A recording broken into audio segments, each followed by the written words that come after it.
Depuis plusieurs années, je donne un atelier commandité par Exportation et Développement Canada, auquel ont assisté de centaines de propriétaires et gestionnaires de PME des 4 coins du pays. Je parle de la gestion du risque et du flux de trésorerie dans une chaîne d'approvisionnement mondiale. L'atelier a toujours été très populaire et est encore très en demande. Mais récemment, nous nous sommes posé les questions suivantes. Comment continuer à livrer notre message aux entreprises canadiennes? Quelle est la meilleure manière d'atteindre le public le plus vaste possible? Bien sûr, la réponse était de trouver un toit et de parler un petit peu plus fort que d'habitude.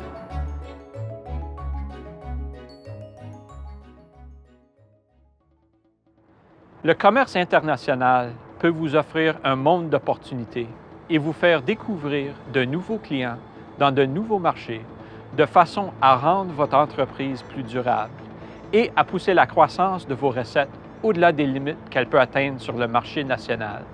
Cependant, tous les avantages possibles de l'internationalisation de votre entreprise s'accompagnent d'une hausse des risques financiers et opérationnels. Le risque de contrepartie est accru. Vos clients vous paieront-ils à temps, complètement et en respectant les modalités prévues? Quant à vos fournisseurs, qui seront peut-être plus loin et plus difficiles à gérer, vous livreront-ils ce dont vous avez besoin au moment voulu? Soudain, quelle que soit la manière dont vous envisagez les choses, les enjeux deviennent différents. Vous dépendez d'autres parties de façon peu familière, tout prend plus de temps et tout est plus complexe. Vous devez négocier et exécuter des contrats avec des acheteurs et des fournisseurs qui se trouvent à l'étranger et dont les pratiques d'affaires peuvent être différentes. Leur système juridique peut également être différent. Vous utilisez peut-être plusieurs devises, acheter en dollars américains et yens japonais, payer vos employés et les coûts d'opération en dollars canadiens et vendre en euros. Les délais de production et de livraison sont souvent plus longs. Vous devrez gérer votre flux de trésorerie et les risques avec plus de vigilance à mesure que votre chaîne d'approvisionnement devient plus longue et plus complexe. Si vous ne le faites pas, vous ne réussirez pas à long terme. Point final. Alors, que pouvez-vous donc faire pour gérer les risques associés au commerce international? Comment établir les bonnes conditions pour la réussite des diverses étapes d'une transaction internationale, l'étape précontractuelle, de la production, de crédit et garantie? Imaginons pour un moment une entreprise canadienne de taille moyenne qui se pose les mêmes questions. Elle a des clients en Europe et est en train d'établir une chaîne d'approvisionnement en Extrême-Orient pour réduire ses coûts. Il faut plusieurs mois pour produire des articles sur mesure et les expédier aux acheteurs. L'entreprise doit fournir des cautionnements d'exécution et de bon fonctionnement pour garantir à ses acheteurs qu'elle livrera les marchandises comme promis. Elle doit aussi se conformer à la réglementation et aux exigences du commerce extérieur du Canada et de l'étranger, des pays d'où proviennent les biens et de ceux où ils sont expédiés. Quel doit être le fonds de roulement de cette entreprise? Pas tellement fictive, finalement. Si l'on considère qu'elle devra probablement faire des paiements anticipés aux fournisseurs et accepter des modalités de paiement plus longues aux clients, comment gérera-t-elle le risque de change et le risque de défaut de paiement? À chaque étape d'une transaction, il y a un défi à relever, mais il y a aussi une solution. Pour passer à la mondialisation, vous devez renforcer votre capacité à visualiser l'art du possible. Il est également important de pouvoir compter sur les bonnes personnes possédant les bonnes connaissances et sur de bons partenariats établis avec les bons organismes et d'utiliser efficacement toutes les ressources disponibles au bon moment afin d'atténuer les risques et d'améliorer le flux de trésorerie. Nous examinerons tout cela et bien plus aux prochains épisodes.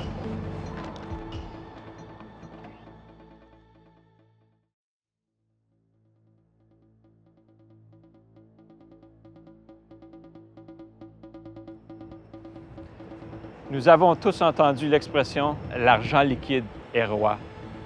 Au cours des prochaines minutes, je vais vous parler du flux de trésorerie et expliquer comment et quand l'argent entre et sort et pourquoi c'est important. Je veux aussi vous parler des liquidités et de la façon d'en créer. Tout d'abord, qu'est-ce que le flux de trésorerie?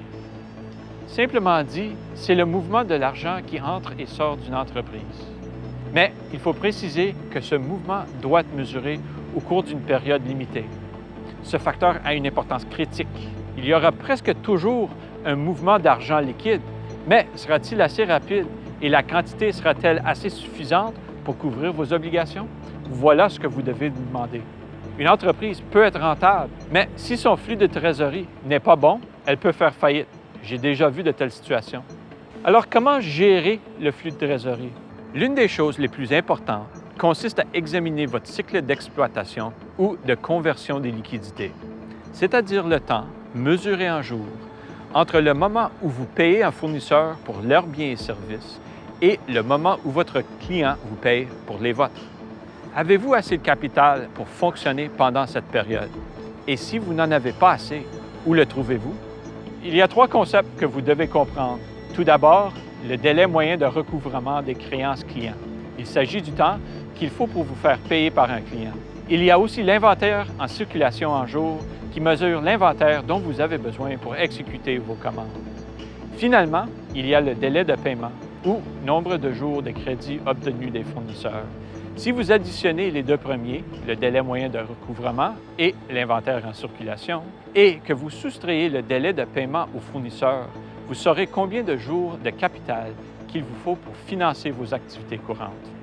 Voici ce qui se passe lorsque vous vous lancez dans le commerce international. Le délai moyen de recouvrement des créances clients augmente, car les clients prennent plus de temps pour vous payer. Par ailleurs, vos chaînes d'approvisionnement sont plus complexes et il vous faut plus d'inventaire pour réduire le risque d'interruption de livraison des marchandises et pour répondre aux besoins de vos clients. Cela veut dire que l'inventaire en circulation augmente également. Et si vous avez beaucoup de fournisseurs étrangers, vous pourriez en fait avoir moins de crédits fournisseurs que ce que vous auriez en Amérique du Nord. Pour mettre cela en perspective, reprenons l'exemple de l'entreprise canadienne fictive dont nous avons déjà parlé. Sur le marché intérieur, elle a un cycle de conversion des liquidités de 54 jours. Le délai moyen de recouvrement est de 57 jours. L'inventaire en circulation est de 47 jours et le délai de paiement est de 50 jours. Ce qui veut dire, pour sa taille d'environ 8,1 millions de dollars de revenus, avec un coût de vente de l'ordre de 70 % des revenus, l'entreprise doit avoir en main 1,2 million de dollars pour financer ses activités. Sur le marché international, le délai moyen de recouvrement peut facilement grimper à 90 jours ou plus. Si l'entreprise n'est pas en mesure de percevoir aussi rapidement ce qui lui est dû à cause des pratiques de paiement standard dans les pays étrangers, par exemple, la période de conversion des liquidités peut quasiment doubler et, dans le cas présent, elle monte à 87 jours. La même entreprise a maintenant besoin de 1,9 million de dollars. Ça, c'est une grosse différence. Où sont donc les leviers dans tout ceci et comment peuvent-ils être utilisés à votre avantage? Vous devez commencer par vous poser quelques questions importantes. Comment structurez-vous les modalités de paiement pour être payé plus rapidement? Quels instruments pouvez-vous utiliser pour percevoir vos paiements plus efficacement? Comment travaillez-vous avec vos clients et vos fournisseurs pour optimiser le niveau d'inventaire dans une chaîne d'approvisionnement d'un bout à l'autre? Comment négociez-vous avec vos fournisseurs des conditions et modalités qui favorisent votre entreprise et contribuent à la réduction du cycle de conversion des liquidités? Et finalement, quelles institutions financières et autres intermédiaires devez-vous engager pour vous aider à accomplir vos objectifs? Vous devez tout faire pour que votre argent liquide reste roi. Pour cela, vous devez planifier soigneusement. Et c'est de cela dont je vais vous parler au prochain épisode.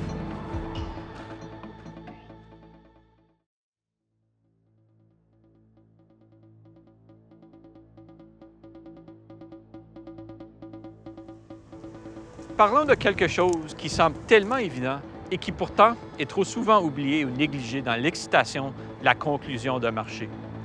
La réussite en affaires se produit souvent avant même la signature d'un contrat. C'est que c'est vraiment pendant la période qui précède le contrat que vous avez l'occasion d'anticiper toutes les difficultés possibles et d'établir les conditions d'une transaction réussie. Il y a tellement de choses que vous pouvez et devriez faire pour éliminer les risques qui menacent une transaction et votre entreprise, et pour améliorer votre flux de trésorerie, tout simplement en passant un petit peu plus de temps à planifier une commande avant de l'accepter. Pensez à l'avance. Que pourriez-vous faire pour protéger vos marges? Comment pouvez-vous contrôler les coûts autant que possible avant de signer le contrat? Comment pouvez-vous protéger l'argent liquide qui entrera et sortira si vous travaillez avec plusieurs devises et traitez avec des acheteurs et des fournisseurs étrangers?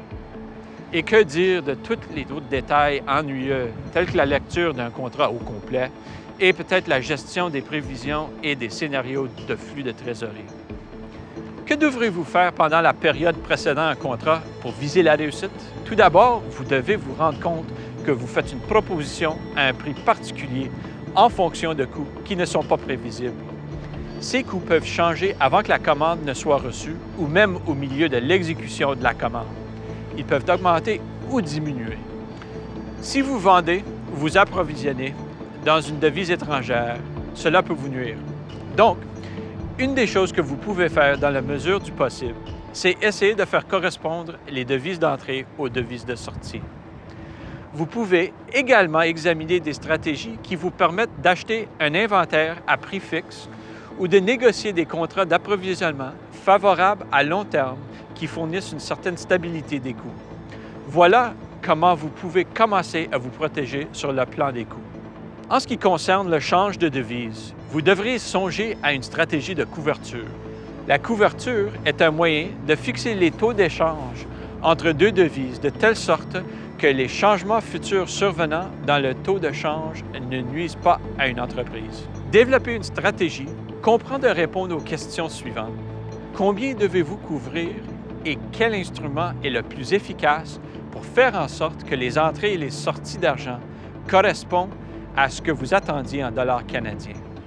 Vous devez aussi examiner soigneusement la situation des clients et des fournisseurs pour établir leur solvabilité, peu importe qu'il s'agisse de sociétés connues ou de petites entreprises familiales. Et finalement, vous devez lire le contrat. Et vous devez vraiment le lire, même si vous êtes extrêmement emballé par la vente que vous allez faire. C'est la seule façon de vous assurer qu'il ne contient pas de clauses explosives qui pourraient mettre en péril l'avenir de votre entreprise.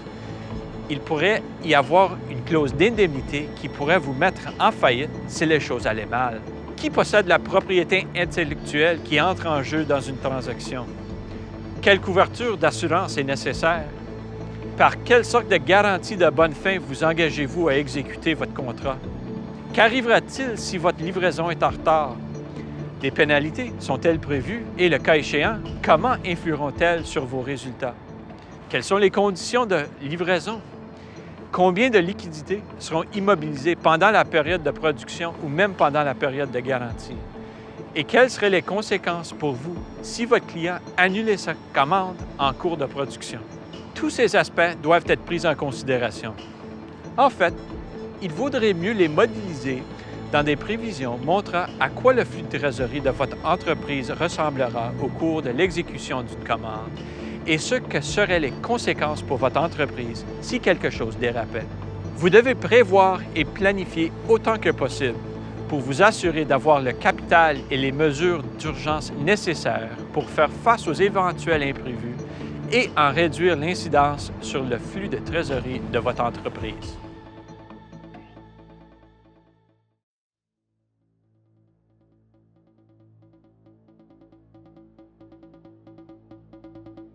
Les chaînes d'approvisionnement sont les moteurs des entreprises internationales.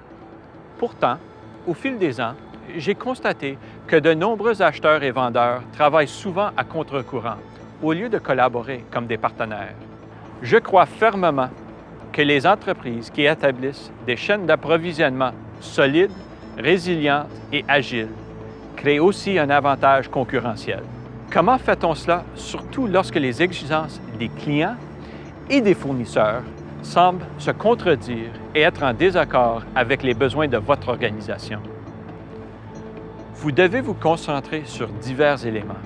Tout d'abord, il importe de gérer le fonds de roulement et de maintenir le flux de trésorerie.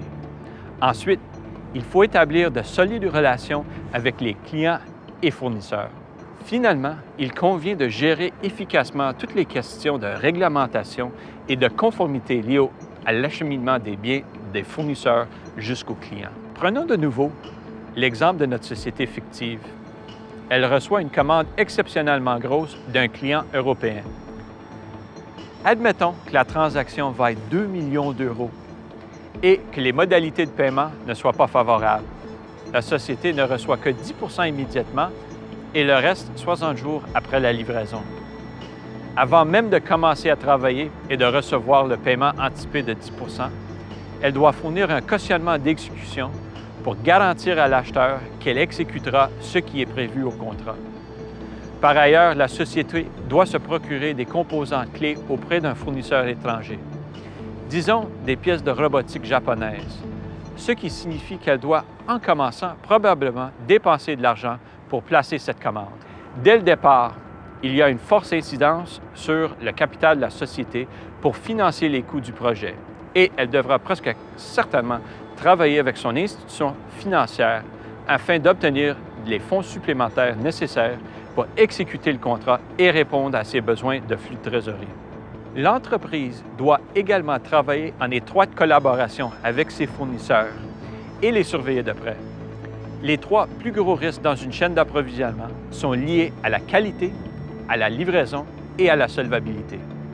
Comment vous assurer qu'un fournisseur livrera ce dont vous avez besoin au bon moment et qu'il sera là pour vous soutenir tout au long de l'exécution de la commande et pendant la période de garantie?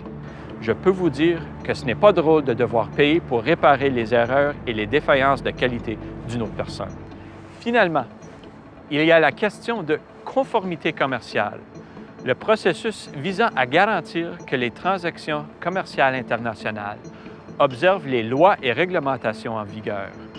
Depuis l'obtention de permis jusqu'au paiement des droits de douane et des taxes, en passant par l'application des règles concernant les documents et les rapports. La conformité est un immense trou noir qui peut vraiment faire mal aux PME si elles n'y font pas attention. Toutefois, elle a souvent une importance critique pour faire entrer des marchandises dans un pays et les en faire sortir efficacement. Le fait de ne pas suivre correctement le processus de conformité peut ajouter des frais et créer un risque de retard, de paiement d'amende et d'autres pénalités. Quoi faire alors?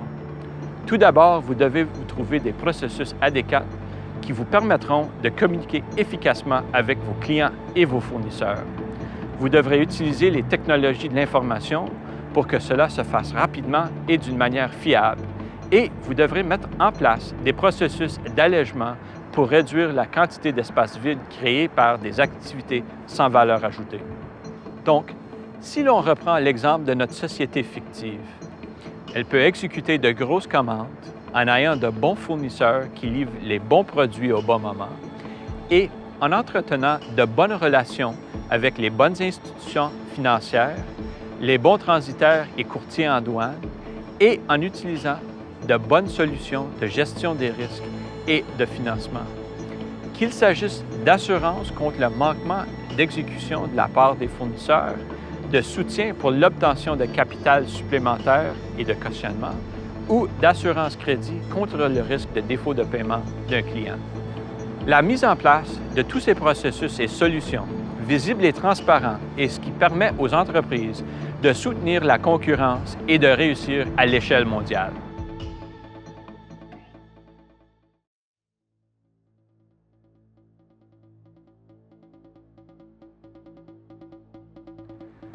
J'ai pu constater qu'un bon nombre d'entreprises se concentrent principalement sur l'expédition des marchandises. Il y a presque un soupir de soulagement collectif lorsqu'un camion quitte le quai de chargement.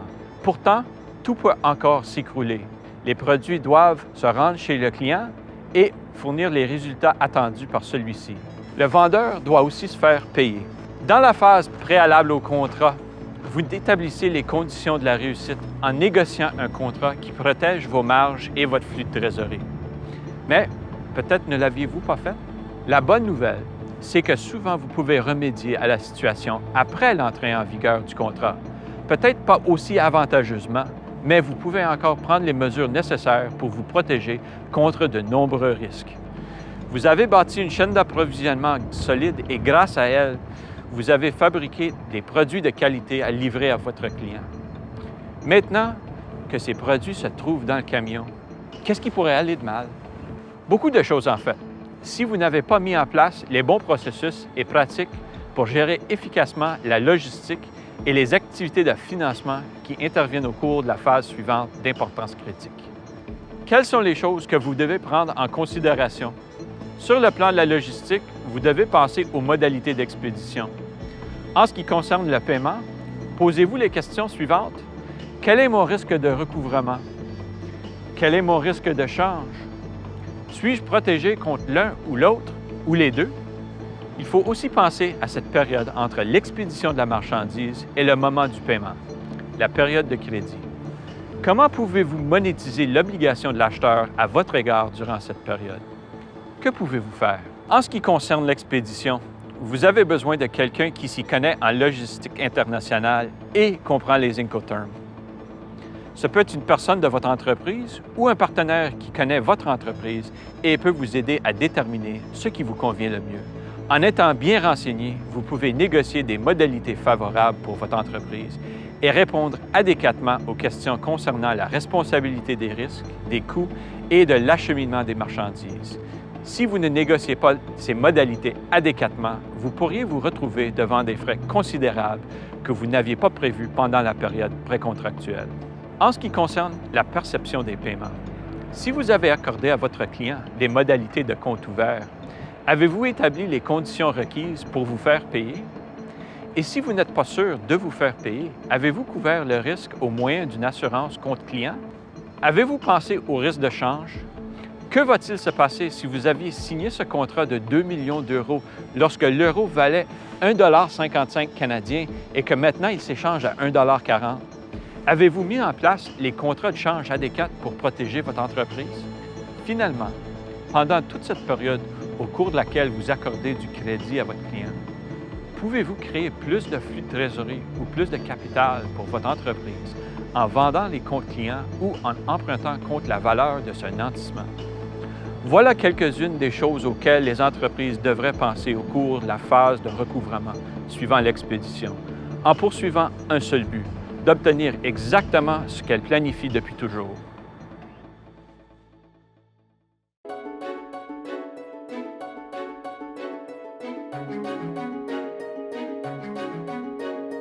Un bon nombre de personnes pourraient penser qu'une fois le paiement reçu, tout est terminé. Mais en est-il vraiment ici? Le commerce international ne comporte pas seulement des risques. Il présente aussi des opportunités. Et ce qui est encore mieux, c'est qu'il existe des outils et des solutions pour vous aider à vous protéger contre les nombreuses difficultés auxquelles vous devez faire face à chaque étape de l'expansion de votre entreprise sur le marché mondial. Cette situation va au-delà de la période de livraison et d'installation, au cours de laquelle vous êtes peut-être obligé de fournir une garantie. Il s'agit d'un passif financier pour vous et il se peut que vous ayez également des liquidités immobilisées comme nantissement pour une caution de garantie qui peut s'étendre sur plusieurs années. Vous devez donc vous assurer de pouvoir compter sur des processus qui vous permettent de gérer votre chaîne d'approvisionnement de garantie. Même une fois que vous avez livré les marchandises, l'incidence potentielle sur le flux de trésorerie de votre entreprise n'est pas terminée. Mais, comme je l'ai dit au début, peu importe que vous soyez dans la phase précontractuelle ou dans celle de production de recouvrement ou de garantie, il y a toujours quelque chose que vous pouvez faire, un processus que vous pouvez mettre en œuvre ou une solution de tierce partie que vous pouvez acquérir, comme une assurance, un financement ou une garantie pour atténuer efficacement les risques et permettre à votre entreprise de se concentrer sur les opportunités qui se présentent. Il n'y a pas tellement de différence entre faire les affaires à l'échelle internationale et sur le marché intérieur. C'est un peu plus complexe, mais il est possible de gérer cette complexité au moyen d'une bonne planification, de solides processus d'affaires, de personnes efficaces ayant les connaissances requises, de bons partenariats et, surtout, grâce à la volonté de faire du commerce international l'art du possible.